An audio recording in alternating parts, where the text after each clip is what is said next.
Je m'appelle Whitney Wood, et j'avais 33 ans le jour où une inconnue m'a annoncé, à ma grande surprise, que j'avais une fille. Je me trouvais dans le rayon des fruits et légumes du Harris Market. Je tâtais des avocats, comme si évaluer la fermeté d'un fruit était la chose la plus complexe que j'allais affronter de toute la semaine. Une femme m'a soudain tapoté l'épaule. « Votre fille est magnifique », a-t-elle déclaré, le sourire aux lèvres. Je l'ai regardée, un peu confuse. « Je n'ai pas de fille. » Son visage a brusquement changé d'expression. « Elle vous suit pourtant depuis le parc. » Je me suis retourné, et j'ai aperçu une petite fille que je n'avais jamais vue auparavant. Elle avait 5 ans, tout au plus. Ses cheveux bruns étaient glissés derrière ses oreilles, et ses yeux, si familiers, m'ont immédiatement retourné l'estomac. Elle a levé les bras, et a attrapé ma main, comme si elle avait répété ce geste tout au long de sa jeune vie. « On peut rentrer à la maison maintenant, maman ?» Je ne connaissais pas son nom. Je ne savais pas d'où elle venait. Mais j'ai immédiatement reconnu le visage de ma sœur défunte, dès l'instant où mes yeux se sont posés sur elle. Et ma mère, de son côté, avait passé 5 années entières à s'assurer que personne ne le découvrirait jamais. Bienvenue sur l'endroit où des femmes ordinaires affrontent ceux qui les ont sous-estimées, et leur répondent avec patience, plutôt qu'avec des cris. Les gens qui s'attendent à ce que vous restiez silencieuse vérifient rarement, en réalité, si le silence est synonyme de faiblesse. Installez-vous confortablement, laissez un commentaire, et n'oubliez pas de vous abonner.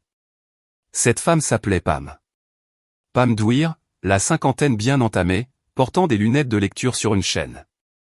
Le genre de personne qui s'excusait 2 fois, avant même d'avoir terminé sa phrase. Elle a rattrapé la fillette dans le rayon des céréales, essoufflée et agitée, commençant déjà à se justifier, « Je suis sa mère d'accueil. » C'est un placement temporaire. Elle s'est éclipsée au parc, pendant que je refaisais le lacet de ma chaussure. Pam s'est accroupie, et elle a essayé de détacher doucement la petite. Mais les doigts de l'enfant sont restés verrouillés autour des miens, comme une véritable ceinture de sécurité. Elle fait ça parfois, a expliqué Pam, d'une voix désormais plus douce. Elle trouve quelqu'un, et elle refuse de le lâcher. Elle a perdu sa maman, il y a quelques mois. J'ai baissé les yeux. La fillette me fixait avec une expression que je n'arrivais pas à définir. Ce n'était pas de la peur, ni vraiment du besoin. C'était, plus exactement, de la reconnaissance. Comme si j'étais quelqu'un sur qui elle avait déjà pris sa décision. « J'ai faim », a déclaré la petite. « Est-ce que je peux avoir du lait à la fraise ?» Elle a formulé sa demande comme les enfants disent des choses qu'ils ont répétées des milliers de fois, à une personne qui a toujours répondu oui. Je n'avais pas de lait à la fraise. Je n'avais d'ailleurs rien de prévu, pour un enfant de 5 ans. Mais je me suis surprise à marcher vers le rayon des produits laitiers malgré tout, avec Pam sur mes talons, et la main de la fillette toujours solidement attachée à la mienne. Pam nous a observés toutes les deux, et elle est restée silencieuse pendant un long moment. Puis, elle a regardé le visage de l'enfant, et elle a scruté le mien. « Vous pourriez être. » Elle s'est interrompue, secouant la tête. « Désolé, cela ne me regarde pas, cela aurait dû être une simple remarque en l'air, faite par une inconnue dans un supermarché. » Mais ce ne fut pas le cas. Cette phrase prononcée avec désinvolture fut la toute première fissure dans un mur que ma famille bâtissait, brique par brique, depuis 5 ans. Pam et moi nous sommes assises sur le banc, à l'extérieur du Harris Market, pendant que la petite buvait son lait à la fraise à 2 mains. Elle avait les genoux repliés, et un éléphant en peluche violet était coincé sous son bras. La peluche était décolorée et douce. Le genre de jouet qui avait survécu à 1 millier de siestes, ainsi qu'à plusieurs passages en machine. L'une de ses oreilles avait d'ailleurs été recousue, avec un fil dont la couleur ne correspondait pas, ses plombs, a précisé la fillette, sans même lever les yeux. Il va partout. J'ai hoché la tête, comme si la situation était parfaitement normale. Une inconnue sur un banc, discutant avec un enfant qu'elle venait tout juste de rencontrer, des voyages de sa peluche. Pam s'est excusée pour passer un appel téléphonique. La fillette a posé sa brique de lait, et elle m'a tendu plomb. Je l'ai pris, simplement parce que je ne savais pas quoi faire d'autre. C'est à ce moment-là que je l'ai senti. Une petite étiquette en tissu, cousue à la main, dans la couture le long de son ventre. Je l'ai retournée. Des lettres majuscules y étaient inscrites, au marqueur indélébile. L'encre était légèrement effacée. Lily Wood. Sous le prénom, figurait un numéro de téléphone, composé de 10 chiffres. Mon pouce s'est figé sur le nom de famille. Wood. Je l'ai relu, encore une fois. Lily Wood. Je possède un ensemble de compétences très particuliers. Je suis experte comptable judiciaire. Je passe mes journées à retracer des chiffres, que des gens ont désespérément tenté d'effacer. J'ai l'habitude de repérer des schémas récurrents. Et j'étais justement en train d'en remarquer un, sous mes yeux. Les cheveux bruns, la forme de sa mâchoire, la façon dont elle penchait la tête quand elle écoutait. Et son nom de famille, qui était aussi le mien. Lily, ai-je prononcé. Elle a levé les yeux. C'est ton nom. Elle a fait oui de la tête. Quel est le tien? Whitney. Elle m'a longuement étudié, de cette manière qu'ont les enfants lorsqu'ils cherchent à déterminer si vous êtes digne de confiance. Tu ressembles à ma maman, a-t-elle déclaré. Puis, elle s'est remise à boire son lait. Cet après-midi-là, je suis retourné en voiture à mon bureau, et je suis resté assise dans le parking pendant 11 minutes. Je le sais avec certitude, car j'ai fixé l'horloge du tableau de bord. Mon cabinet est une suite de 2 pièces, située au-dessus d'une sandwicherie, sur Franklin Street. Wood Forensic Accounting, fondée il y a 4 ans. Une entreprise montée de toutes pièces grâce aux économies que j'avais amassées en servant des tables, pendant mes études communautaires et mes cours du soir. J'aime les chiffres. Les chiffres ne vous manipulent pas. Ils ne font jamais de favoritisme. Soit ils s'équilibrent, soit ils ne le font pas. J'ai bâti ce cabinet toute seule, et cette solitude me convenait parfaitement. Je déjeunais à mon bureau. Je n'avais pas invité la moindre personne à dîner chez moi, depuis 8 mois. Mon appartement restait toujours propre, tout simplement parce que personne n'y venait pour le salir. C'était la vie que j'avais minutieusement conçue. Efficace, silencieuse, sans aucun compte à rendre à personne, et j'y excellais. J'ai sorti mon téléphone, et j'ai composé le numéro inscrit sur l'étiquette de Plum. 3 tonalités ont retenti, puis un message enregistré a pris le relais, le numéro que vous avez demandé n'est plus en service. Une impasse. J'ai alors tenté une recherche inversée. Le numéro avait été enregistré au nom d'une certaine Vanessa Wood, à une adresse située à Mill-Haven, à 40 minutes au nord. Vanessa. Ma propre sœur aînée. La sœur qui avait cessé de retourner mes appels, il y a 4 ans de cela. La sœur qui, selon ma mère, était partie vivre sa vie, et ne désirait plus être contactée. La sœur dont le simple prénom figeait les lèvres de ma mère, chaque fois qu'on osait l'évoquer au dîner de Thanksgiving. J'ai tapé le nom et l'adresse dans un moteur de recherche. Le 3e résultat était l'avis de décès d'une entreprise de pompes funèbres. Vanessa Mary Wood, 1989 à 2025. Cérémonie célébrée dans la plus stricte intimité. Pas d'hommage public.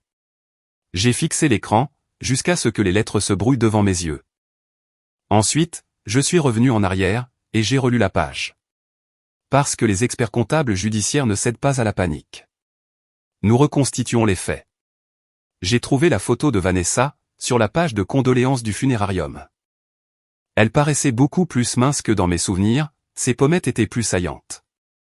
Mais elle arborait ce même demi-sourire, celui qu'elle affichait quand elle trouvait une situation amusante, et que personne d'autre n'avait encore compris la blague. 36 ans, diagnostiqué 6 mois avant son décès. Un mal agressif, et foudroyant. La notice nécrologique ne faisait que 4 phrases, et donnait l'impression d'avoir été rédigée par quelqu'un qui se contentait de remplir un formulaire. Fille bien-aimée, sœur chérie, précédée dans la mort par son père, Gerald Wood. Aucun enfant n'était mentionné. J'ai fait défiler la page jusqu'en bas, j'ai relu le texte 2 fois. Aucun enfant n'y figurait. Ma famille m'avait dit, et ma propre mère me l'avait d'ailleurs certifié, que Vanessa ne pouvait pas avoir d'enfant. Qu'il y avait eu une grossesse, des années auparavant, qui n'avait pas abouti. Et qu'il ne fallait jamais remettre ce sujet sur le tapis. Je l'avais cru. J'avais cru ma mère, parce que c'était précisément ce pourquoi on m'avait conditionné, à accepter la version des faits qu'elle me servait, et cesser de poser la moindre question. J'ai affiché à nouveau la photo de Vanessa, et j'ai superposé mon téléphone à l'image mentale que j'avais de Lily, dans ce supermarché. Les mêmes cheveux bruns, la même mâchoire, la même façon de pencher la tête. Lily n'était pas seulement une petite fille portant mon nom de famille. Elle était la copie conforme de ma sœur, à l'âge de 5 ans. J'avais vu ces vieilles photos, dans les albums que ma mère gardait sur l'étagère, juste au-dessus du piano. Vanessa, à 5 ans, vêtue d'une robe d'été, plissant les yeux face à l'objectif, une main tenant une glace à l'eau, et l'autre tenant la mienne. J'avais 2 ans sur ce cliché, j'étais bien trop petite pour m'en souvenir. Mais en regardant le visage de Lily aujourd'hui, je me suis rappelé de quelque chose que mon corps, apparemment, n'avait jamais oublié. J'ai refermé mon ordinateur portable. Puis, je l'ai rouvert aussitôt. J'avais du travail qui m'attendait. J'ai appelé Pam le lendemain matin. Elle m'avait glissé son numéro de téléphone sur le banc, en me précisant, au cas où il vous viendrait quelque chose à l'esprit. Et je pouvais deviner, sans mal, qu'elle s'attendait fermement à ce que je m'en serve. Pam m'a mise en contact avec l'assistante sociale chargée du dossier de Lily, au bureau de la protection de l'enfance du comté. C'était une femme nommée Deborah Layton. Elle s'exprimait de cette manière prudente et mesurée, typique de ceux qui ont dû annoncer de mauvaises nouvelles un nombre incalculable de fois. Deborah a confirmé les éléments que j'avais déjà réussi à rassembler. Lily se trouvait dans une famille d'accueil d'urgence. Sa mère, Vanessa Wood, était décédée il y a 10 semaines. Aucun père ne figurait sur l'acte de naissance. L'État était actuellement en train de localiser, et de vérifier, la famille élargie. J'aimerais qu'on effectue un test ADN, ai-je déclaré. Je suis convaincu que Lily est ma nièce. Un silence s'est installé. Puis, Deborah m'a posé une question pour laquelle je n'étais absolument pas préparé. Mademoiselle Wood, êtes-vous au courant que nous avons déjà informé le plus proche parent, il y a de cela 7 semaines? Je suis resté parfaitement immobile. Qui avez-vous contacté? La grand-mère maternelle, Lauren Wood. Elle a confirmé le lien de parenté. Elle a affirmé qu'elle se chargerait de coordonner les choses avec les autres membres de la famille. 7 semaines. Ma mère était au courant de l'existence de Lily, depuis cette longue semaine. Elle avait confirmé le lien de parenté. Elle avait assuré à l'État qu'elle s'en occuperait, et elle ne m'en avait pas soufflé un seul mot. Ni lors de notre brunch dominical, il y a 3 semaines. Ni au téléphone, mardi dernier, lorsqu'elle m'a demandé d'examiner sa déclaration d'impôt. Pas une seule fois. Mademoiselle Wood, êtes-vous toujours là? Je suis là, ai-je répondu. Je veux ce test ADN, et j'aimerais surtout comprendre pourquoi personne n'a rien coordonné avec moi. Les résultats sont arrivés 4 jours plus tard.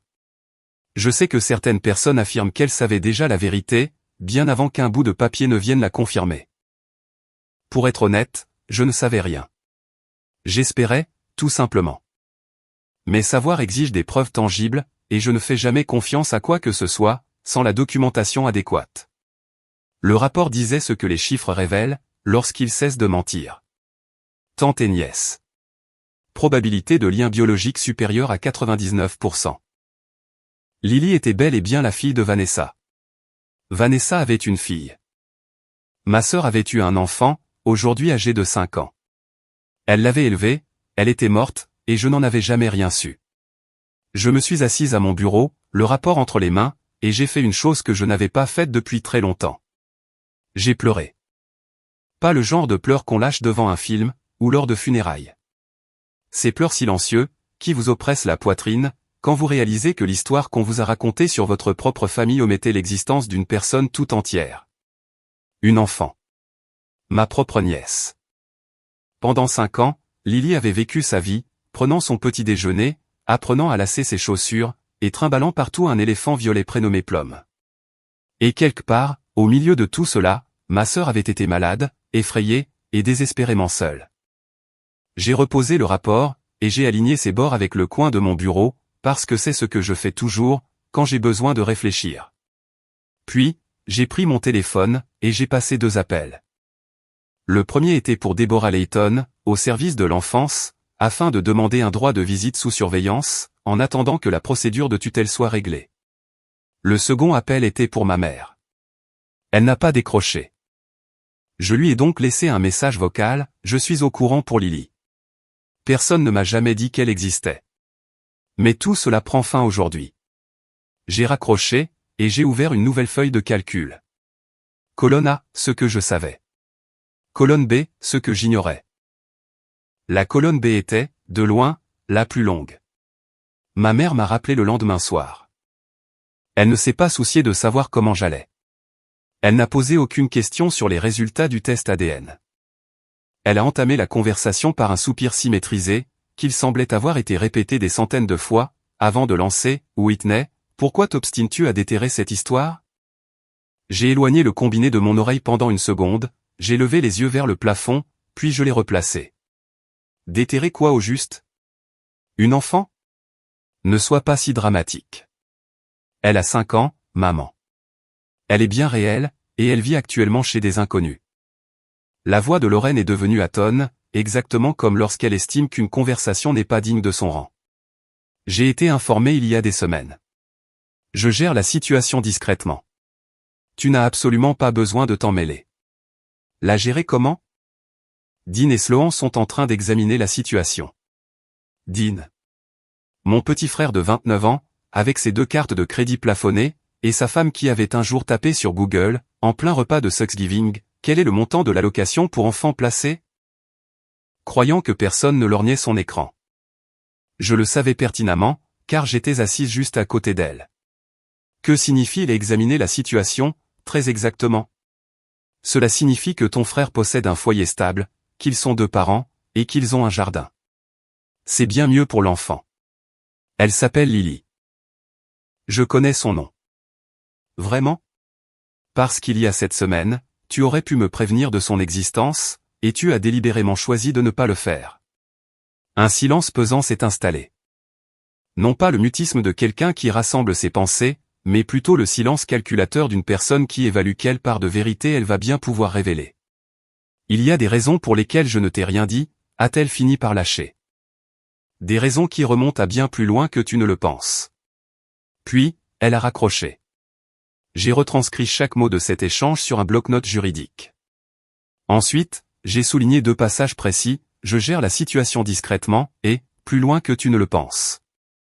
Je n'ai pas bien dormi cette nuit-là, mais j'ai passé mon temps à reconstituer le puzzle. La semaine suivante, Deborah Layton m'a apporté une boîte contenant les effets personnels de Vanessa. C'était la procédure habituelle, m'a-t-elle expliqué. Des affaires récupérées dans son appartement, et qui ne faisaient pas partie du dossier de succession. Il y avait quelques livres, une paire de lunettes de lecture, le dessin d'enfant d'une maison avec beaucoup trop de fenêtres. Et tout au fond, glissé sous un pull plié qui sentait encore légèrement la lavande, se trouvait une enveloppe de couleur crème. Elle était scellée, et sur le devant, avec l'écriture de Vanessa, cette même cursive tout en boucle dont je me souvenais sur mes cartes d'anniversaire quand j'avais 12 ans, un seul mot figurait, Birdie. J'ai posé l'enveloppe sur mon bureau, et je n'y ai pas touché pendant 3 jours. Personne ne m'avait appelé Birdie depuis l'âge de mes 9 ans. C'était le surnom que Vanessa m'avait donné. Elle l'avait inventé l'été où je m'étais cassé le bras en tombant d'un arbre, et elle m'avait affirmé que j'avais simplement essayé de voler. Elle était la seule, au monde, à l'utiliser. Ma mère m'appelait Whitney. Mon frère ne m'appelait pas du tout. Vanessa, elle, m'appelait Birdie. Et puis, un jour, elle a cessé de m'appeler tout court. Je m'étais alors convaincu que c'était parce qu'elle avait besoin d'espace. Je m'étais raconté beaucoup de mensonges, à cette époque.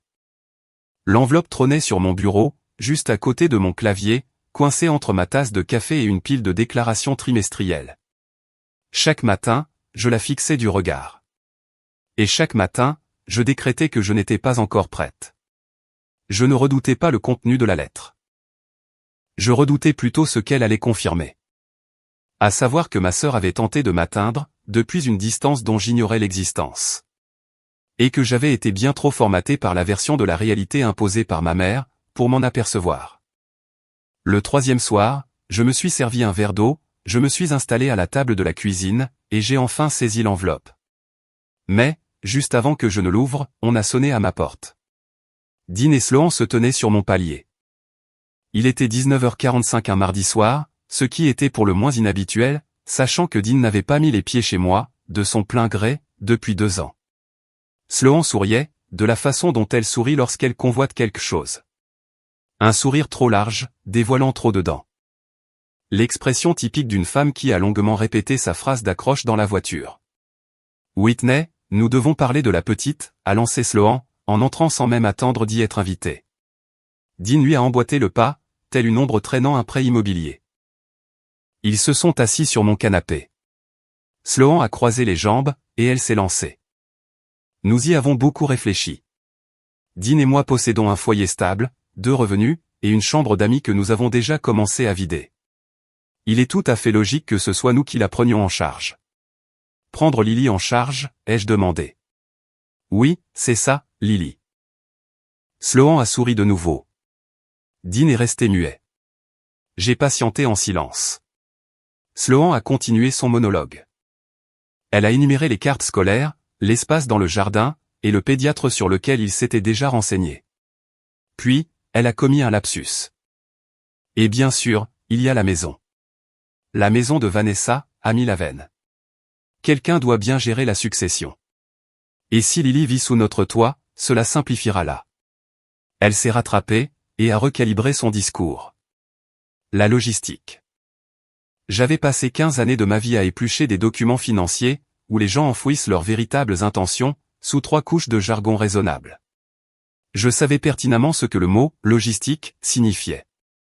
Cela signifiait la maison entièrement payée de Milaven. Cela signifiait les allocations de survivants. Et cela signifiait, enfin, la petite police d'assurance vie que Vanessa avait probablement conservée pour Lily. Et Lily, dans tout ça, ai-je demandé.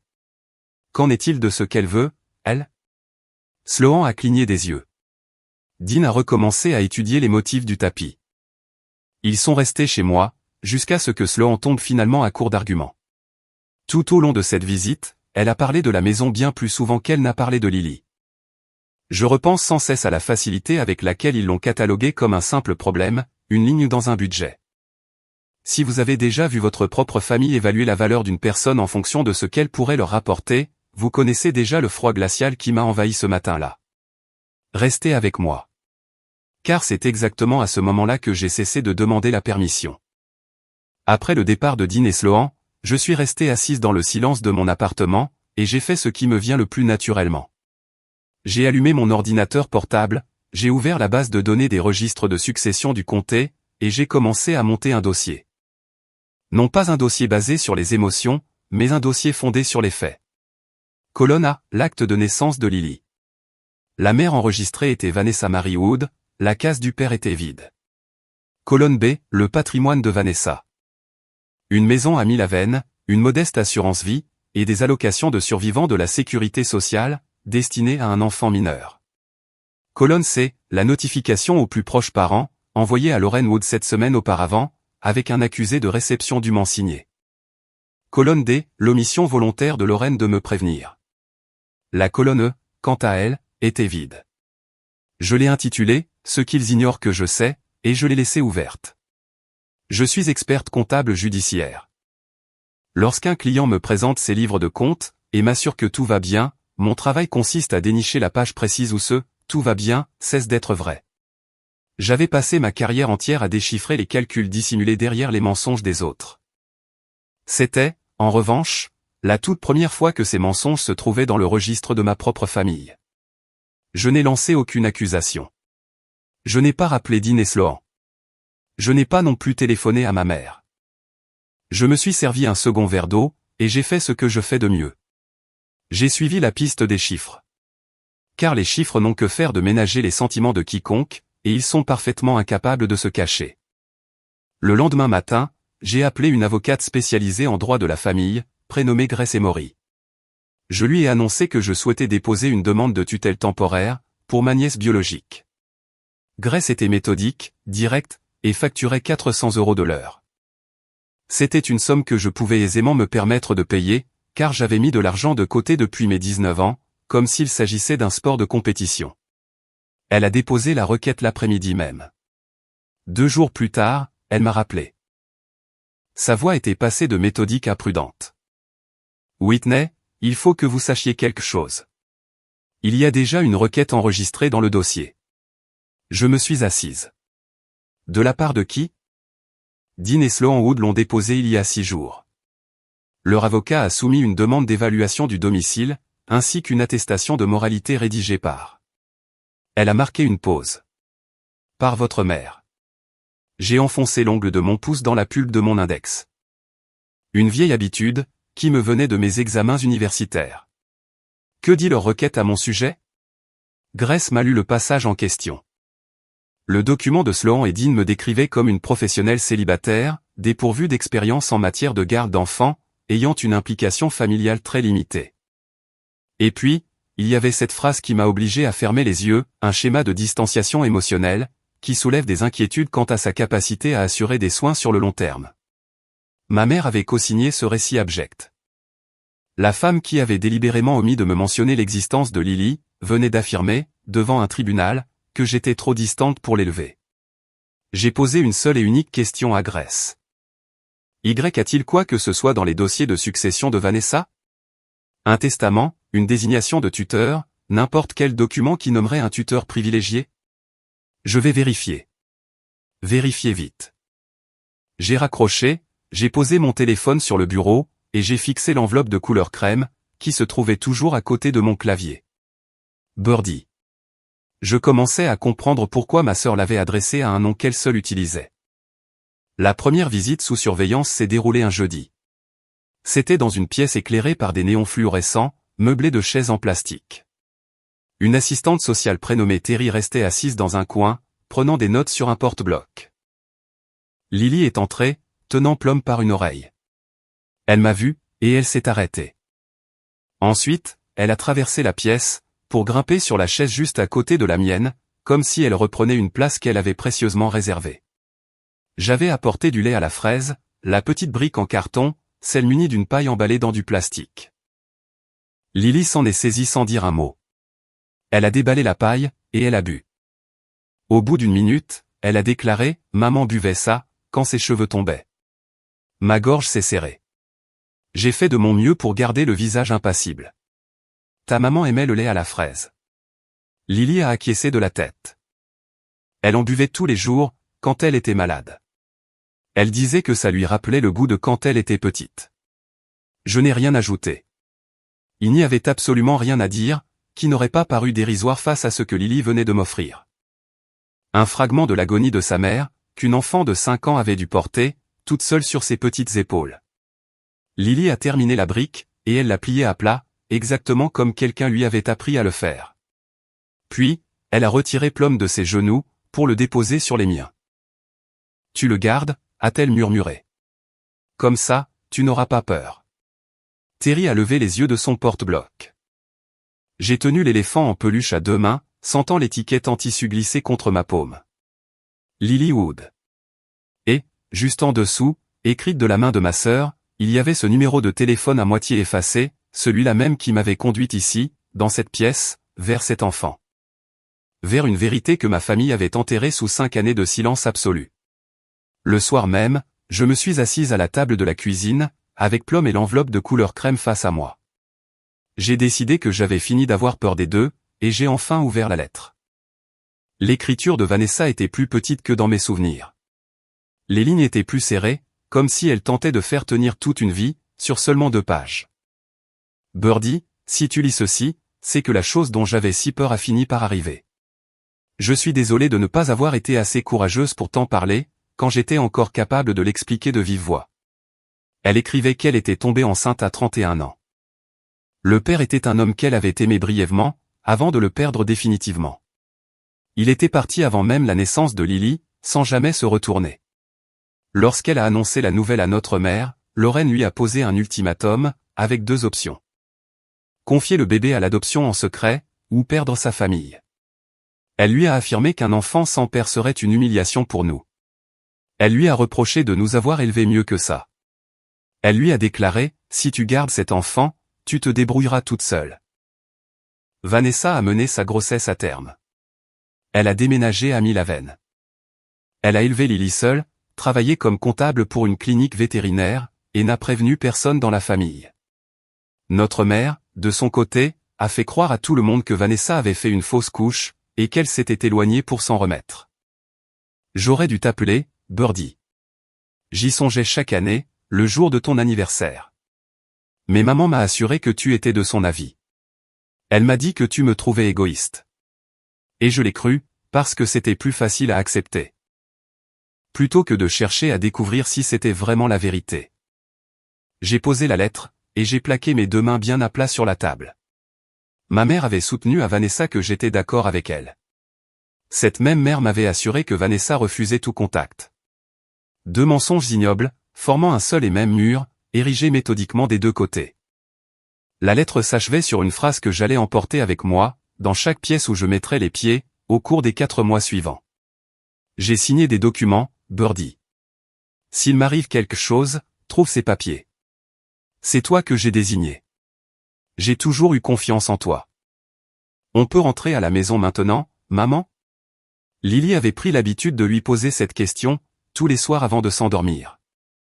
Vanessa l'avait consignée par écrit, telle une prière à laquelle elle ne pouvait apporter de réponse.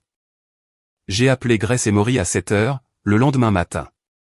Les papiers dont Vanessa a parlé. Ils existent bel et bien. J'ai besoin que vous mettiez la main dessus. Grace les a dénichés en moins de 48 heures.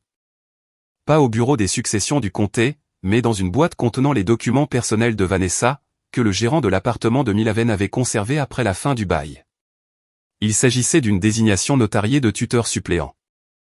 Ce document me nommait explicitement, moi, Whitney Ann Wood, comme la tutrice légale pour Lily, en cas de décès ou d'incapacité de Vanessa. L'acte avait été signé, validé par un témoin, et certifié conforme dans une agence UPS de Millhaven. Le notaire public, un certain David Tran, a d'ailleurs confirmé la date et l'identité de Vanessa, lorsque le cabinet de Grace l'a contacté. Vanessa avait préparé ce document, mais ne l'avait jamais déposé au tribunal. Peut-être qu'elle avait manqué de temps. Peut-être qu'elle s'était figuré que la lettre suffirait. Quoi qu'il en soit, cette désignation demeurait juridiquement valable une fois soumise, et Grace s'est chargée de la déposer cet après-midi-là. Mais c'était bien la deuxième page qui revêtait une importance capitale. Dans la section intitulée « Exclusion et motifs », Vanessa avait rédigé un paragraphe unique. Elle excluait formellement Lorraine Wood de toute considération pour la tutelle. La raison invoquée était claire, ma mère a fait pression sur moi, pour que j'abandonne ma fille à la naissance, et elle a refusé de reconnaître l'existence de mon enfant pendant 5 ans. Je suis convaincu qu'elle n'agirait pas dans l'intérêt supérieur de Lily. Elle écartait également Dean et Sloan Wood de la procédure. Le motif invoqué, mon frère et sa femme n'ont manifesté aucun intérêt pour mon bien-être, ni pour celui de ma fille, tout au long de ma maladie, et ils n'entretiennent, à ce jour, aucune relation avec mon enfant. Elle m'avait désigné, moi. La raison avancée tenait en une seule phrase, Whitney est le seul membre de ma famille qui n'a jamais cessé d'être gentille, même lorsqu'elle ignorait toute l'histoire. Grace m'a fait la lecture du document, par téléphone. Lorsqu'elle a terminé, je lui ai demandé de relire cette toute dernière ligne. Elle s'est exécutée. Cela change toute l'affaire, m'a expliqué Grace. Le tribunal accorde un poids considérable aux volontés écrites d'un parent. Si l'on combine cela au résultat ADN, et à votre stabilité financière, c'est un dossier en béton, Whitney. Je l'ai remercié, j'ai raccroché, et je suis resté assise dans ma voiture, jusqu'à ce que le parc-mètre expire. Puis, je suis retourné à l'intérieur, et j'ai mis à jour la colonne E. Cette fameuse colonne E était censée rester vierge, jusqu'à ce que je détienne des preuves concrètes. Elle ne l'est pas restée très longtemps. L'experte comptable judiciaire qui sommeille en moi avait déjà commencé à tirer sur les fils. Non pas parce que j'avais envie de découvrir quelque chose d'affreux, mais plutôt parce que les choses sordides ont tendance à se manifester d'elles-mêmes, quand on observe les chiffres assez longtemps. Le patrimoine de Vanessa était relativement modeste. Une maison entièrement payée à Millhaven, d'une valeur approximative de 220 000 €, une police d'assurance vie souscrite via son employeur, d'un montant de 75 000 €, payable au tuteur légal de Lily. Et, enfin, les allocations de survivants de la sécurité sociale pour un enfant mineur, soit environ 1 600 € par mois, jusqu'au 18e anniversaire de Lily. Rien de tout cela ne représentait une fortune démesurée. Mais, pour quelqu'un qui traînait 40 000 € de dette de carte de crédit, c'était une véritable bouée de sauvetage, fournie avec un enfant en prime. J'ai demandé au bureau des successions de me fournir l'activité du compte de l'héritage. J'y ai découvert un formulaire SSA 11, une demande de mandataire représentatif, soumise à l'administration de la sécurité sociale, 4 semaines plus tôt. Il s'agissait d'une requête visant à réorienter les allocations de Lily, vers un bénéficiaire désigné. Le formulaire en question avait été déposé avant même que Lily n'ait de tuteur légal. Bien avant que qui que ce soit n'obtienne sa garde, et bien avant que la moindre personne n'ait le droit de toucher à cet argent. La signature du demandeur figurait au bas du document, mais sur la copie que j'avais reçue, le champ du nom était caviardé, dans l'attente de l'examen du tribunal des successions. Grace m'a assuré qu'elle réclamerait la version non censurée, par voie de citation à comparaître. Je n'en avais pas encore besoin.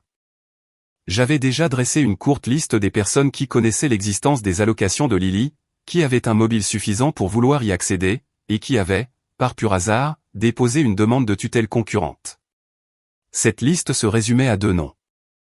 J'ai rangé le formulaire dans une chemise cartonnée, je l'ai étiqueté avec une date et un numéro de référence de dossier, puis je l'ai classé dans le tiroir du bas de mon bureau. La colonne contenait désormais une entrée décisive, suivre l'argent. Ma mère a appelé 3 jours plus tard, m'annonçant qu'elle organisait, samedi chez elle, une discussion familiale au sujet de l'avenir de Lily. Elle a employé le mot « discussion » de la même manière que les diplomates l'utilisent, à la veille d'une déclaration de guerre. Je suis arrivé à 14 heures précises. Le salon de Lorraine n'avait pas changé d'un iota, depuis mes 15 ans. La même moquette crème, la même étagère d'albums photos trônant au-dessus du piano.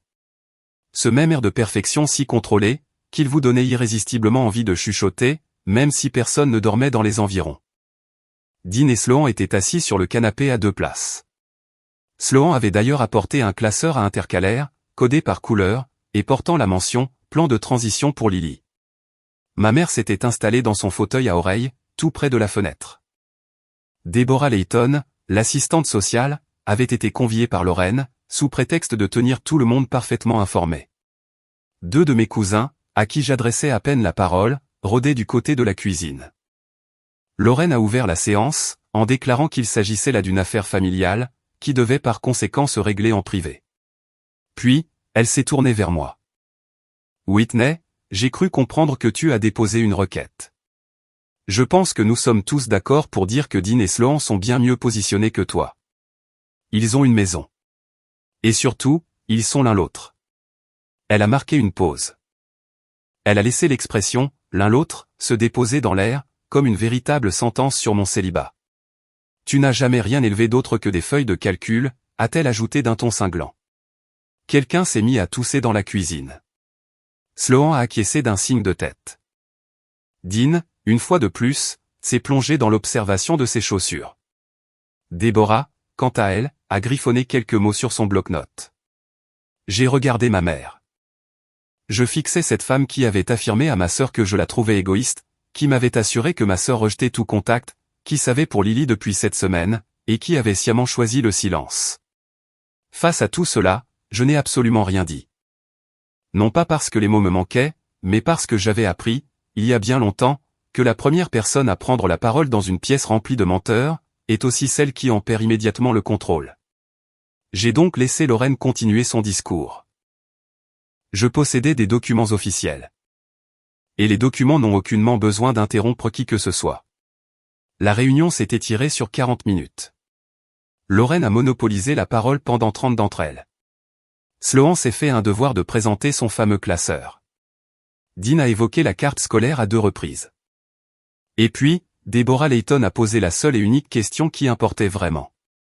Elle a balayé la pièce du regard, fixant tour à tour ma mère, Dean, puis Sloan, avant de déclarer « J'ai besoin de comprendre un détail. La mère de Lily est décédée il y a 10 semaines. L'État a notifié Madame Wood, il y a 7 semaines. Pourquoi a-t-il fallu attendre 7 semaines? Avant qu'un seul membre de cette famille ne daigne prendre contact avec l'enfant? » Le silence s'est abattu sur le salon. Ce genre de silence qui ne signifie pas que les gens réfléchissent, mais plutôt qu'ils sont en train de décider qui osera se jeter à l'eau le premier. Bien entendu, personne ne s'est dévoué. Alors, Deborah a poursuivi son raisonnement. De plus, le tribunal voudra certainement savoir pourquoi mademoiselle Whitney Wood, qui est la tante et la personne explicitement désignée dans le testament de la mère, n'a été informée par aucun membre de sa famille, au cours de cette longue période. La mâchoire de Lorraine s'est crispée. Elle a jeté un regard foudroyant à Dean, qui a aussitôt baissé les yeux sur ses chaussures. Et c'est alors que Lorraine a lâché la phrase fatidique. Elle l'a prononcée de cette manière si particulière, typique des choses que l'on pense silencieusement depuis 5 ans, sans jamais avoir eu besoin de s'en justifier à voix haute. Cet enfant n'aurait jamais dû exister. Personne n'a poussé un cri d'effroi dans la pièce. Ce genre de réaction n'existe que dans les films. Dans la vraie vie, quand quelqu'un prononce la pire phrase imaginable, au pire moment possible, l'atmosphère se fige, tout simplement. Le stylo de Déborah a cessé sa course sur le papier. La bouche de Sloan s'est ouverte, puis refermée, sans qu'aucun son n'en sorte. J'ai soudain entendu un bruit, provenant du couloir. Un bruit léger, celui d'une chaussure frottant sur le parquet. Et je me suis tourné dans sa direction. Lily se tenait debout, immobile dans l'encadrement de la porte. Pam l'avait amenée avec 20 minutes d'avance, pour l'échange qui était prévu au programme. La réunion aurait dû être terminée depuis un bon moment, mais Lorraine l'avait fait traîner en longueur, et Pam était simplement entrée par la porte de service, comme elle le faisait d'ordinaire pour la récupérer. Personne n'avait pris la peine de vérifier. Personne n'y avait seulement songé. Lily gardait les bras ballants le long de son corps. Plum gisait sur le sol, là où elle venait de le laisser tomber. J'ai traversé la pièce en 4 enjambées, je me suis agenouillé devant elle, et je l'ai prise dans mes bras. Je n'ai pas adressé le moindre mot à qui que ce soit. J'ai tout simplement porté Lily, et j'ai franchi la porte d'entrée. Les gens supposent souvent que les personnes silencieuses refuseront de se battre. Ils n'ont pas tort concernant le silence. Ils ont lourdement tort, en revanche, concernant la bataille. Si l'on vous a déjà appris que rester calme signifiait être une proie facile, alors continuez de regarder. La prochaine pièce dans laquelle je suis entré a littéralement tout changé. Je me suis installé dans ma voiture, avec Lily assise à l'arrière, solidement attachée dans le rehausseur que j'avais acheté dès le lendemain de notre première visite. Elle serrait Plum fort contre sa poitrine, et fixait l'extérieur par la fenêtre, sans prononcer un mot. Je n'ai pas cherché à combler ce silence avec des paroles réconfortantes, qu'elle ne m'avait d'ailleurs pas réclamées. J'ai conduit, un point c'est tout. De retour à mon appartement, elle a pris place à la table de la cuisine, et je lui ai versé un verre de lait à la fraise, celui provenant de la brique cartonnée avec sa paille argentée. Elle en a bu la moitié, puis elle a murmuré, « Cette dame a dit que je n'étais pas censé être là. » J'ai reposé mon verre sur la table. Oui, je l'ai entendu aussi. Est-ce que c'est vrai? J'ai tiré une chaise pour m'installer à ses côtés, et je me suis assise. Non, ce n'est pas vrai du tout. Tu es très exactement là où tu es censé être. Elle a longuement pesé cette réponse, de la façon dont les enfants considèrent les choses, c'est-à-dire sans l'ombre d'une négociation. D'accord, a-t-elle fini par dire. Et elle a terminé son verre de lait en silence. Ce soir-là, après que Pam fut passée récupérer Lily pour la ramener dans sa famille d'accueil, je me suis assise à mon bureau. J'ai passé en revue la lettre de Vanessa, la désignation de tutelle fournie par Grace, les dossiers de succession, le formulaire de mandataire représentatif, et enfin, le bloc-notes jaune sur lequel j'avais retranscrit chaque mot prononcé par ma mère. Tout était là, étalé sous mes yeux. Le dossier était irréprochable. Les chiffres étaient implacables. La seule chose qui manquait encore, c'était ma décision d'arrêter de monter ce dossier, et de commencer enfin à m'en servir. J'ai fermé mon ordinateur portable, je l'ai rouvert aussitôt, et j'ai rédigé un mémoire de 14 pages, en vue de l'audience de tutelle. Grace m'a d'ailleurs dit plus tard, vous écrivez comme une femme qui a attendu toute sa carrière, pour mener le bon audit. Grace a soumis la désignation de tutelle de Vanessa au tribunal des successions, un lundi matin. Dès le mercredi, l'avocat de Dean a contacté Grace, exigeant qu'on lui en fournisse une copie. Le jeudi suivant, Sloan m'a téléphoné directement. Whitney, essayons d'être raisonnables sur ce coup-là. J'ai laissé le mot « raisonnable » flotter dans l'air une petite seconde. Je t'écoute. Personne ne prétend que tu ne te soucies pas de Lily, mais un formulaire notarié provenant d'eux. Enfin, je veux dire, Vanessa était gravement malade quand elle a signé ça. Les gens prennent des décisions beaucoup trop émotionnelles, quand ils se savent condamnés. Vanessa était comptable, ai-je répliqué d'un ton sec. Elle prenait des décisions structurées. C'est précisément comme ça que fonctionnent les comptables. Mais te nommer, toi? Tu es célibataire. Tu travailles sans arrêt. Tu n'as pas, ce que j'ai, c'est un document dûment signé et notarié, par lequel une mère mourante a officiellement désigné sa sœur comme tutrice de sa fille. Et ce que j'ai également en ma possession, c'est ce même document, dans lequel cette mère a spécifiquement exclu votre foyer de la garde, en avançant des motifs clairs et précis. Un silence lourd de sens s'est installé. Je pouvais presque entendre Dean chuchoter en arrière-plan, quelque chose que je n'arrivais pas à déchiffrer. Sloan, je vais le dire une seule fois. C'est moi qu'elle a choisi, et non pas vous. Ce n'est pas une simple opinion que je te donne. C'est un fait certifié par un notaire. Sloan m'a raccroché au nez. 1 heure plus tard, Grace m'a appelé pour me confirmer que le tribunal des successions avait accepté d'intégrer la désignation de Vanessa comme preuve. Il avait fixé une audience officielle de tutelle, dans un délai de 6 semaines. L'audience serait ouverte, ce qui signifiait que le juge, l'assistante sociale, les 2 avocats, ainsi que tout membre de la famille intéressé par l'affaire, pourrait y assister. Ce serait la toute première fois que l'intégralité des éléments que j'avais patiemment rassemblés se retrouverait dans la même pièce, au même instant. J'ai entouré la date sur mon calendrier. Ensuite, j'ai ouvert le tiroir inférieur de mon bureau, j'en ai sorti la chemise cartonnée contenant le formulaire de mandataire, et je l'ai déposé tout en haut de la pile. La personne qui avait eu le culot de signer ce papier allait, sans l'ombre d'un doute, passer un après-midi très public. Grace a obtenu la version non caviardée du formulaire, 3 semaines avant la date de l'audience. Elle m'a téléphoné un vendredi, et m'a lu, à haute voix, les noms inscrits sur la ligne des signatures. Sloan Wood, suivi de la contre-signature de Dean Wood. Le document avait été déposé 4 semaines seulement après la mort de Vanessa. Bien avant la moindre décision sur la garde de l'enfant, bien avant qu'un juge ne désigne un tuteur, et surtout, bien avant que quiconque ne détienne l'autorité légale sur le moindre centime de l'argent de Lily. Le formulaire demandait, sans la moindre gêne, que les allocations de survivants de la sécurité sociale de Lily, qui s'élevaient à 1 600 € mensuels, soient redirigées vers un compte bancaire détenu conjointement par Dean et Sloan. Le motif invoqué était le paiement de prétendues dépenses de soins intermédiaires pour l'enfant mineur. À ceci près que Dean et Sloan n'avaient absolument pas la garde de l'enfant mineur. Lily était placée en famille d'accueil, chez Pam. Dean et Sloan ne lui avaient jamais servi un seul repas, n'avaient jamais assisté au moindre rendez-vous médical, et ne lui avaient même pas acheté une malheureuse paire de chaussures. Il n'y avait aucune dépense de soins, car il n'y avait jamais eu de soins, tout simplement. J'ai imprimé le fameux formulaire. J'ai également imprimé le relevé bancaire que Grace avait obtenu par voie d'assignation. Ce dernier révélait 2 dépôts, correspondant exactement au montant des allocations, avant que l'administration de la sécurité sociale ne suspende les versements, dans l'attente de son propre examen. J'ai imprimé la chronologie complète des événements, le décès de Vanessa, la notification aux plus proches parents, la demande d'allocation frauduleuse de Sloan, et, pour finir, la demande de tutelle concurrente déposée par Dean. J'ai étalé le tout sur mon bureau, dans un ordre strictement chronologique. Le schéma qui se dessinait était d'une clarté limpide. J'avais audité des entreprises qui s'étaient donné beaucoup plus de mal pour dissimuler leur fraude, que ne l'avaient fait Dean et Sloan. Ils n'avaient même pas pris la peine d'ouvrir un compte bancaire séparé. J'ai rassemblé tous les documents dans la chemise cartonnée, et j'y ai apposé une nouvelle étiquette, pièce à conviction D. Grace m'avait vivement conseillé d'être prudente, car les affaires familiales deviennent rapidement très émotionnelles, et les juges ont la fâcheuse tendance à détester le théâtre. Je lui ai répondu que je ne faisais jamais de théâtre.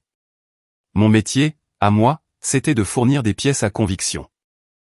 2 semaines avant la date de l'audience, l'avocat de Dean et Sloan a déposé une requête scandaleuse. Il y prétendait que j'avais exercé une influence indue sur Lily, lors de nos visites surveillées.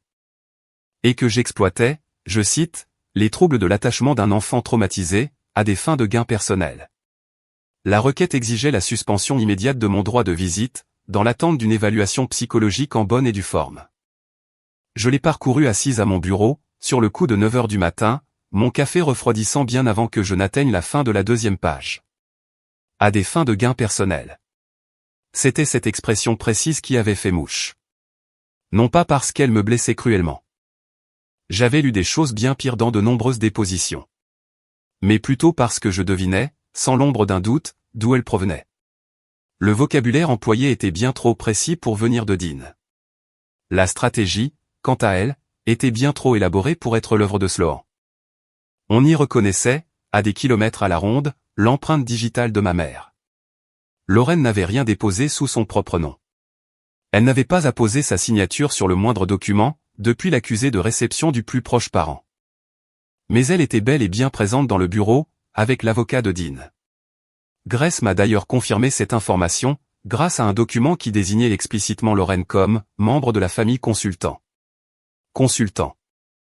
Ma propre mère proposait ses services de consultante, pour m'éloigner de l'enfant de ma défunte sœur. La fameuse requête a été rejetée en l'espace d'une semaine. Le juge a fermement souligné que l'assistante sociale de Lily avait soumis des rapports extrêmement positifs, pour chacune de mes visites sous surveillance. Il a ajouté qu'il n'existait, de surcroît, aucune base clinique pour étayer de telles accusations. Mais cette requête sournoise avait tout de même rempli sa fonction première. Elle annonçait la couleur, cette audience ne serait pas une simple formalité. Ils allaient s'en prendre à moi. Ils allaient contester ma capacité à élever cet enfant. Ils se serviraient de ma solitude, de mon travail acharné, et de mon mutisme habituel, comme autant de preuves de mon incompétence. Ils comptaient sur moi pour réagir à chaud, pour élever la voix, pour leur donner du grain à moudre, un comportement chaotique qu'ils pourraient pointer du doigt en hurlant « Vous voyez, elle est complètement instable ». Je n'ai pas réagi. J'ai simplement mis le dossier à jour. La veille de l'audience, ma mère a débarqué à mon appartement. Elle n'a pas téléphoné pour prévenir de son arrivée. Elle a toqué 2 fois, et est restée plantée sur le pas de la porte, vêtue de son beau manteau. Celui de couleur anthracite, qu'elle réserve d'ordinaire pour la messe, ou pour les situations qu'elle juge particulièrement graves. Je l'ai laissée entrer, parce qu'on ne laisse pas sa mère de 61 ans poireauter sur un palier, en plein mois d'octobre. Et ce, même si cette personne est l'unique raison pour laquelle vous n'avez pas fermé l'œil depuis 3 nuits. Elle s'est assise à la table de ma cuisine. Je lui ai versé un verre d'eau, qu'elle n'a pas daigné effleurer. J'avais 19 ans quand j'ai eu Vanessa, a-t-elle lâché. Pas de préambule, pas d'entrée en matière chaleureuse. Juste une phrase assénée avec la froideur d'une déclaration d'impôt. Ton père et moi n'étions pas encore mariés. Sa famille a refusé de m'adresser la parole pendant de longues années. Ma propre mère m'a jeté au visage que j'avais sali la réputation de notre famille. Elle s'est mise à faire tourner le verre entre ses mains. J'ai alors juré que je construirais quelque chose de respectable. Et c'est ce que j'ai fait. 40 ans, Whitney. 40 années à incarner la femme parfaite, celle qui ne commet aucune erreur. Et puis, quand Vanessa. Elle s'est interrompue, pinçant les lèvres avec force. Vanessa a reproduit mon erreur, et je ne pouvais tout simplement pas regarder l'histoire se répéter, sous mes yeux. J'ai dévisagé ma mère, et, pour la toute première fois de ma vie, je n'ai pas vu la femme impitoyable qui avait rayé ma nièce de la carte. J'ai aperçu la jeune fille de 19 ans, qui avait elle-même été effacée, et qui avait décrété que la seule façon de survivre, c'était de veiller à ce que les failles ne soient jamais visibles. Pendant une fraction de seconde, j'ai cru la comprendre. Puis, cette seconde s'est évanouie. Maman, elle n'a pas commis d'erreur. Elle a simplement mis au monde une fille, et tu lui as ordonné de s'en débarrasser, dans le seul but de protéger ta précieuse réputation. Les traits de Lorraine se sont durcis instantanément. Je protégeais cette famille. Non, tu te protégeais toi-même. Et à cause de toi, une petite fille de 5 ans est aujourd'hui persuadée qu'elle n'aurait jamais dû exister. Ma mère s'est levée, a enfilé son manteau, et elle est repartie sans avoir bu une seule gorgée de son eau. Cet enfant n'aurait jamais dû exister. Cette phrase glaçante m'a poursuivi jusqu'à la salle d'audience, le lendemain matin, comme un hématome qui refusait de s'estomper. Je me suis réveillé à 5 heures, j'ai pris une douche, et j'ai enfilé mon blazer bleu marine, celui que je porte toujours lors des dépositions de clients. Un style professionnel, passe-partout. Le genre de tenue qui clame haut et fort, je ne suis pas ici pour faire le spectacle. J'ai étalé le dossier sur la table de la salle à manger, pour une toute dernière vérification. Pièce à conviction A, l'acte de naissance de Lily. Mère, Vanessa Marie Wood. Père, non renseigné. Pièce à conviction B, les résultats du test ADN. Lien tante-nièce, probabilité de 99%.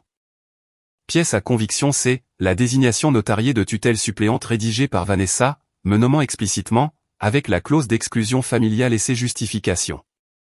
Pièce à conviction D, le formulaire de mandataire représentatif, signé par Sloan et contresigné par Dean, déposé sans le moindre fondement légal, visant à transférer les allocations de Lily vers leur compte joint.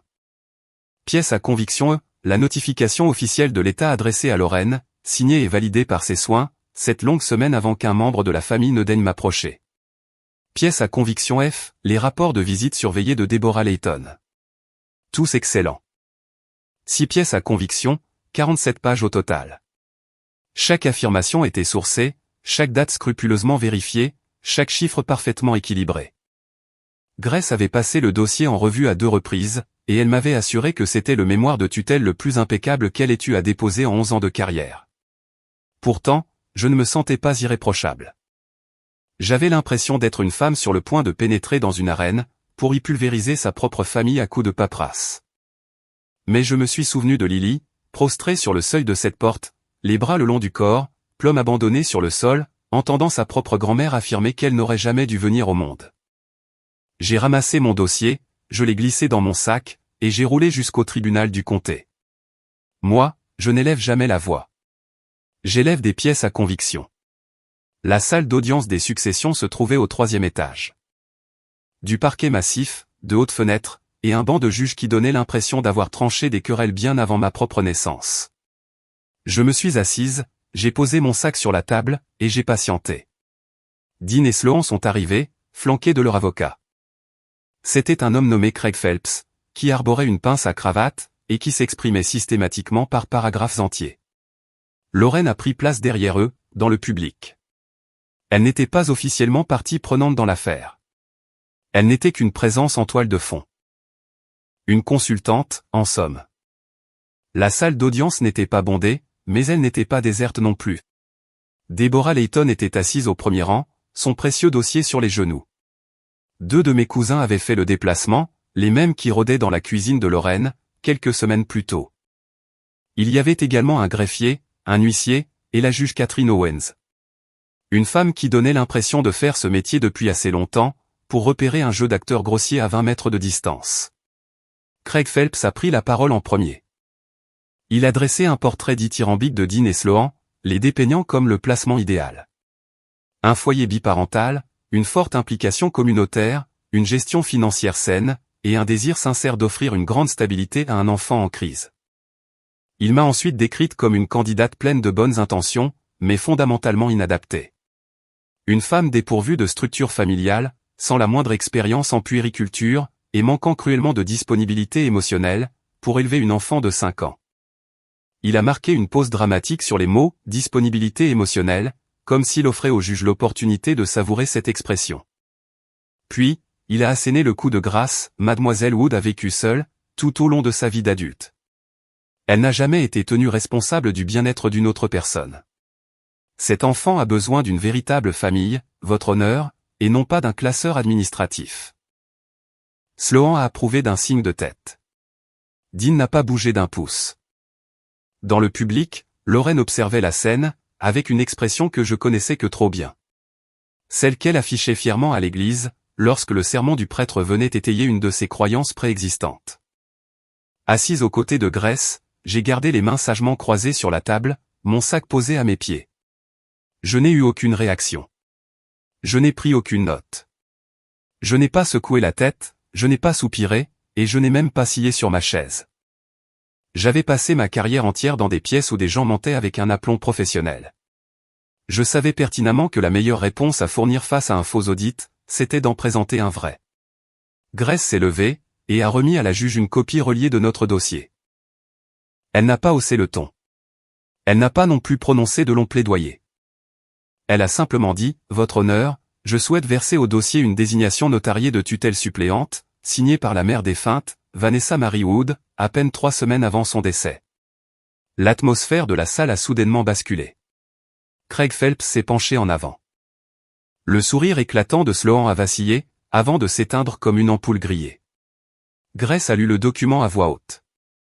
La clause de nomination, l'exclusion de Lorraine et ses motifs accablants, puis l'exclusion de Dean et Sloan, avec leurs motifs tout aussi éloquents. Enfin, elle a énoncé la fameuse phrase que Vanessa avait ajoutée au bas de la page, « Whitney est le seul membre de ma famille qui n'a jamais cessé d'être gentille, même lorsqu'elle ignorait toute l'histoire. » Grace a laissé les mots résonner dans le silence de la salle, avant de poursuivre. Elle a présenté les résultats des tests ADN. Elle a déposé l'acte de naissance. Elle a versé au débat les rapports d'évaluation des visites, dûment signés par Deborah Layton. Ensuite, elle a dévoilé la notification de l'état adressée aux plus proches parents, la fameuse pièce à conviction E, et elle a posé une unique question. Votre honneur, Lorraine Wood a bel et bien reçu et contresigné cette notification, cette semaine complète avant que le moindre membre de cette famille ne daigne contacter ma cliente. Durant toute cette période, Madame Wood s'est sciemment abstenue d'informer sa propre fille, Whitney, qu'une nièce biologique existait, et qu'elle se trouvait sous la protection de l'État. Nous demandons donc au tribunal de s'interroger sur les raisons d'un tel silence. La juge Owens a jeté un œil en direction du public. Lorraine était assise là, les mains sagement posées sur ses genoux, parfaitement immobile. C'était sa posture favorite, celle qu'elle adoptait lorsqu'elle voulait faire croire à tout le monde qu'elle était d'un calme olympien. Mais je connaissais ma mère mieux que quiconque, et je savais parfaitement différencier son calme véritable, de son simple sang-froid de façade. L'un des deux était d'ailleurs sur le point de céder. Grace a ensuite introduit la pièce à conviction le formulaire de mandataire représentatif, paraphé par Sloan, et contresigné par Dean. La preuve formelle d'une requête visant à détourner les allocations de survie d'une orpheline de 5 ans, pour les faire atterrir sur leur propre compte joint. Grace a guidé la juge à travers ce labyrinthe de documents, exactement de la même manière que j'aurais accompagné un client, dans l'analyse d'un livre de comptes suspects. Aucune émotion superflue, uniquement la stricte chronologie des faits. Les parties adverses ont déposé ce formulaire, à peine 4 semaines après le décès de la mère de l'enfant, a asséné Grace. À ce stade de la procédure, aucun tribunal n'avait encore désigné de tuteur. Aucun individu ne possédait la moindre autorité légale, concernant les finances de cet enfant. 2 versements ont d'ailleurs été crédités sur leur compte personnel. Avant que l'administration de la sécurité sociale ne détecte l'anomalie, et ne suspende les paiements. Craig Phelps a formulé une objection. La juge Owens l'a immédiatement rejetée. Grace s'est alors tournée vers le public. Un membre de cette famille a déclaré à l'assistante sociale, ici présente, que cet enfant n'aurait jamais dû exister. Cette même famille connaissait pourtant parfaitement son existence. Elle savait pertinemment qu'elle était seule au monde. Et elle a délibérément choisi de la cacher à l'unique personne en qui sa mère avait aveuglément confiance. Ainsi, pendant que ma cliente apprenait l'existence de sa nièce au beau milieu d'un supermarché, les parties adverses, elles, remplissaient des formulaires frauduleux, dans l'unique but de mettre la main sur l'argent de cet enfant. Un silence de cathédrale est retombé sur la salle. Et là, Lorraine s'est levée.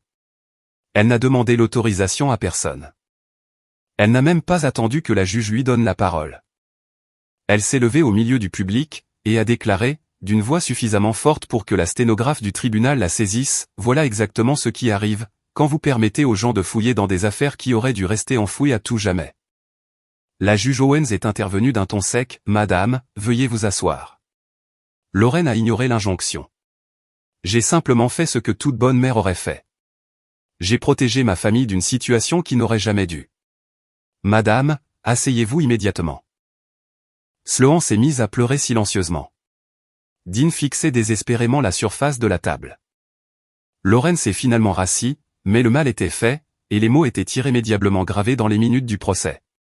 Grace m'a demandé si je souhaitais ajouter quoi que ce soit. Je me suis levé. Je ne me suis pas cramponné à la table. Je n'ai pas non plus pris de grande inspiration théâtrale pour les faits. Je suis resté debout, exactement comme je le fais lors des dépositions, droite et immobile, semblable aux chiffres alignés sur la page devant moi. Votre honneur, je suis experte comptable judiciaire. Je possède mon propre cabinet. Je suis propriétaire de ma maison. Je n'ai aucune dette à mon actif. Si je vous expose ces faits, ce n'est pas parce que l'argent est le cœur du problème me concernant, mais parce que l'argent est très exactement l'unique motivation des personnes assises en face de moi. J'ai planté mon regard dans celui de la juge. La succession de Vanessa comprend une maison, une police d'assurance vie, et des allocations de survie destinées à Lily. Je n'en veux absolument rien. Je demande officiellement au tribunal d'autoriser la création d'un fonds fiduciaire protégé pour Lily, qui sera géré par un tiers indépendant. Chaque euro de ce fonds devra être exclusivement alloué à son éducation, à ses soins médicaux, et à son avenir. Le mandataire fiduciaire se chargera des décaissements pour les dépenses de Lily. Je ne veux avoir aucun contrôle sur le capital, et je refuse de bénéficier du moindre centime de cet argent. Cette somme lui appartient de plein droit. J'ai marqué une courte pause. Non pas pour dramatiser la scène, mais parce que ce qui allait suivre comptait infiniment plus que tout ce que j'avais pu déclarer dans une salle d'audience, au cours de mon existence. Ma sœur a élevé sa fille toute seule pendant 5 ans, uniquement parce que notre propre famille lui avait fait comprendre que cet enfant était une véritable honte. Ma sœur n'est plus de ce monde, mais elle a laissé derrière elle un document officiel, prouvant qu'elle avait confiance en moi. Elle a laissé une lettre, prouvant qu'elle m'aimait. Et par-dessus tout, elle a laissé une petite fille, qui s'est approchée de moi dans un supermarché pour attraper ma main, tout simplement parce qu'elle a reconnu sur mon visage un héritage que sa propre grand-mère a désespérément tenté d'effacer. J'ai croisé le regard de Lorraine. J'ai sondé celui de Dean. J'ai toisé Sloan. Puis, j'ai de nouveau fixé la juge. Elle possède une famille, désormais. Et cette famille, c'est moi. Et je me suis assise. Grace a posé sa main rassurante sur mon bras. De l'autre côté de la table, Craig Phelps a silencieusement refermé son classeur. La juge Owens ne nous a pas fait languir très longtemps. Elle a examiné une dernière fois la désignation de tutelle. Elle a relu les clauses d'exclusion. Elle a vérifié les résultats ADN, les rapports de visite, et pour finir, l'accablant formulaire de mandataire représentatif. Puis, elle a rendu son verdict. La tutelle temporaire de Lily Wood était officiellement accordée à Whitney Ann Wood, avec effet immédiat, sous réserve d'une audience de révision fixée à 6 mois, pour statuer sur le caractère définitif de cette garde. Le tribunal a également ordonné l'ouverture d'une enquête indépendante, concernant la demande d'allocation frauduleuse, déposée par Dean et Sloan Wood. La Cour a, par ailleurs, recommandé que l'intégralité des revenus issus de la succession de Vanessa, soit placée dans un fonds fiduciaire protégé, conformément à ma demande, dans l'attente de la nomination d'un mandataire. Avant de lever la séance, la juge a ajouté une ultime remarque. Le tribunal tient à souligner que la mère défunte a entrepris des démarches délibérées et dûment documentées, afin de désigner un tuteur pour son enfant. La Cour accorde d'ailleurs un poids prépondérant aux volontés explicitement formulées par un parent. Cet enfant n'a nullement été oublié. Sa mère avait tout prévu pour elle. Sloan a quitté les lieux la première. Elle est sortie à grands pas, sans même jeter un regard à Dean. Ce simple geste m'en a appris bien plus sur l'état de leur mariage, que n'importe quelle ligne de leur pitoyable dossier. Dean l'a suivi de près, les mains profondément enfouies dans ses poches, arborant la posture voûtée d'un homme qui venait de réaliser qu'il avait perdu quelque chose de bien plus grand qu'une simple affaire de garde d'enfant. Lorraine, quant à elle, est restée prostrée dans le public pendant un long moment, même après que la salle se fut entièrement vidée. Elle m'a dévisagé une seule et unique fois. Je m'attendais à des hurlements de colère. J'anticipais un énième sermon moralisateur. Au lieu de cela, elle a simplement ramassé son sac à main, réajusté les plis de son manteau, et elle est sortie par la porte latérale. Elle n'a pas dit au revoir. Elle n'a pas prononcé la moindre syllabe. J'ai rejoint le couloir. Lily était sagement assise sur un banc, aux côtés de Pam. Elle balançait les jambes dans le vide, et tenait Plum par une oreille. Elle m'a aperçu, et a immédiatement glissé de son siège. Je me suis agenouillé à sa hauteur. Elle a posé sa petite main sur ma joue, de cette façon si tendre qu'ont les enfants, lorsqu'ils vérifient que vous êtes bien réel. « Salut » a-t-elle chuchoté. « Salut » ai-je répondu en écho. Les mois qui ont suivi furent bien plus calmes que les précédents, ce qui m'allait à merveille. Lily a emménagé dans la 2e chambre de mon appartement. C'était la pièce que j'utilisais jusque-là pour entasser mes archives de dossiers, ce qui en dit long sur l'ordre de mes priorités, avant que cette petite fille ne débarque dans ma vie. Je lui ai acheté un lit qui n'avait pas de forme particulière, tout simplement parce que Lily m'avait expliqué qu'elle ne voulait pas de chambre à thème. Elle voulait juste un vrai lit. Elle voulait une veilleuse réconfortante. Et elle voulait, surtout, qu'il y ait du lait à la fraise dans le réfrigérateur, en permanence. Les petites briques cartonnées, équipées de la fameuse paille argentée. J'ai pris l'habitude d'en garder un stock entier sur l'étagère du bas, pour qu'elle puisse se servir à sa guise, sans même avoir besoin de demander. Dean a remboursé l'intégralité des allocations de survivants, qui avaient été frauduleusement créditées sur son compte. Son avocat a d'ailleurs dû négocier un plan d'échelonnement, pour y parvenir. L'État, de son côté, a ouvert une enquête distincte, afin de déterminer si la demande déposée par Sloan relevait d'une escroquerie aux prestations sociales. Les investigations suivaient leur cours, et Grace m'a d'ailleurs laissé entendre, à demi-mot, que leur mariage n'était pas près de survivre à toutes ces procédures judiciaires. Lorraine a gardé ses distances. Je n'ai pas bloqué son numéro de téléphone pour autant. Je ne l'ai pas non plus banni définitivement de la vie de Lily. Je lui ai simplement fait savoir, par l'intermédiaire de Grace, qu'elle serait autorisée à voir l'enfant, dans des conditions strictes et sous surveillance, à la seule condition qu'elle parvienne à démontrer un comportement respectueux et constant, sur une période de 6 mois incompressible. Tu peux être sa grand-mère, lui avais-je transmis, si tu es capable d'être une bonne grand-mère.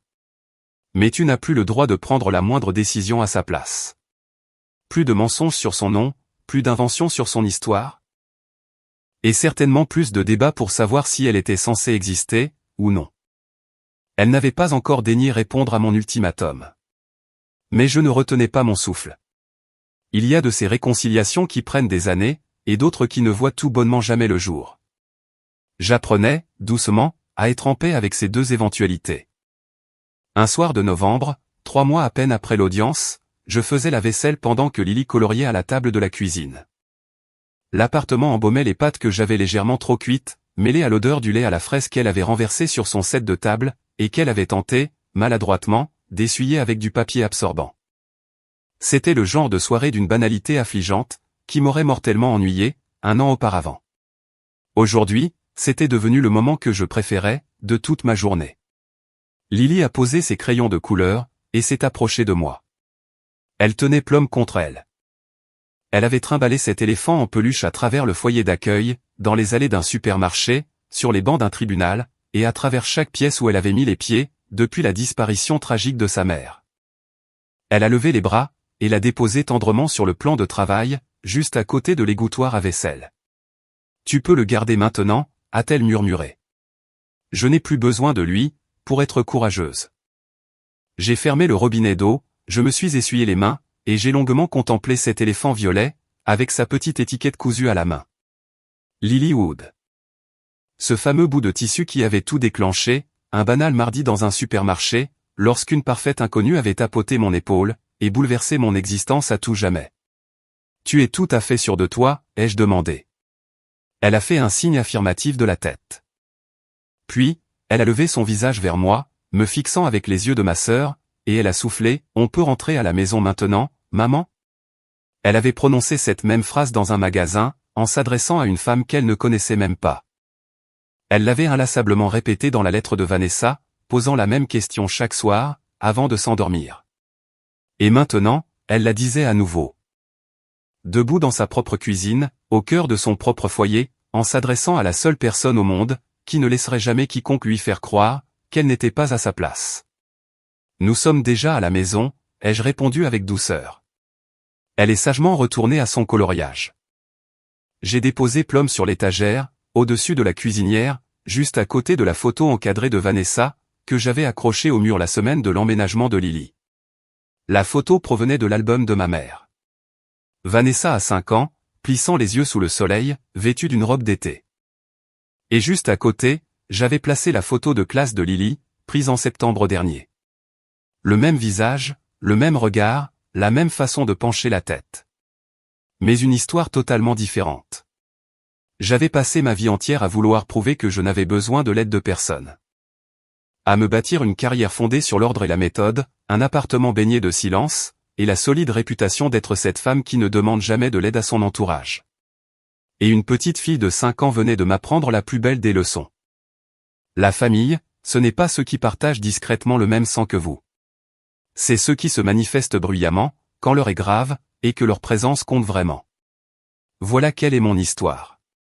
Une inconnue, croisée dans les rayons d'un supermarché. Une petite fille, qui savait déjà très bien où se trouvait sa véritable maison.